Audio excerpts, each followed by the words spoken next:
In 2022, a number of things happened that began to really change the turf of this. There was this scandal with the Disinformation Governance Board. This Ministry of Truth is what people were calling it at the Department of Homeland Security. They made the mistake for once in their lives of publicly calling it what it actually was. When the Disinformation Governance Board happened in April 2022, it was the first time that Republicans in Congress leapt to life and said, oh my God, there's a government censorship agency. It's the Ministry of Truth. What they didn't know is that the Ministry of Truth had already existed within DHS for 3 years before that. It was just given a much more boring, mundane name. It was called the Cybersecurity and Infrastructure Security Agency. But what they did is they said that because their mission is critical infrastructure security and elections are critical infrastructure and COVID deals with public health and public health is critical infrastructure. And so DHS had this giant web apparatus to censor First Amendment protected speech using a cybersecurity predicate.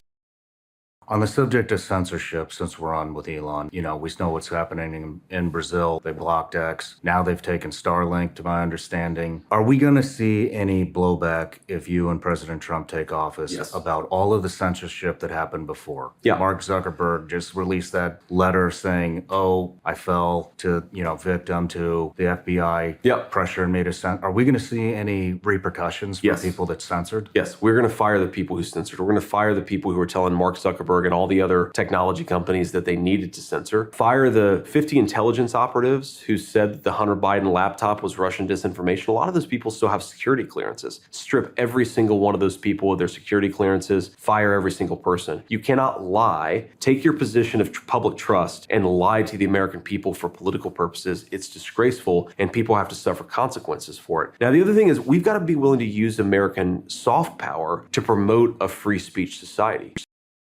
I think that Congress needs to use its subpoena power to subpoena every officer that was anywhere involved in that setting, interview them publicly. Let a live feed of that interview be simulcast. It's only the massive disinfectant effect of transparency that will actually answer these questions. Do you actually think we'll get that?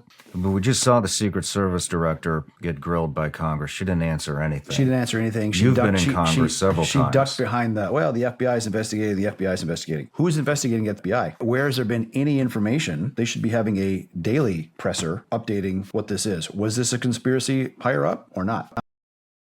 I never used to pay attention to local elections because I didn't think they matter. Now I pay a lot of attention, and I think that the sheriff's office is probably maybe the most important elected official in communities. What can sheriffs be doing to better their communities? If you were standing in front of all of the country's sheriffs, what would you tell them? So my message to sheriffs is don't be afraid to do what is right. It's probably going to be very hard, but it's worth it. It's worth standing in there and fighting for the people. It is one of the most important positions in the government because the sheriff is the last line of defense for freedom. If they ever come to take guns, it'll be your sheriffs that'll either allow it or won't allow it. If they ever come to take your freedom of speech, it'll be sheriffs who will allow it or won't allow it. It's probably going to be sheriffs that are going to have to stand up and tell the FBI, nope, we're not doing that here. Get out of my county. Or the ATF or whatever it is.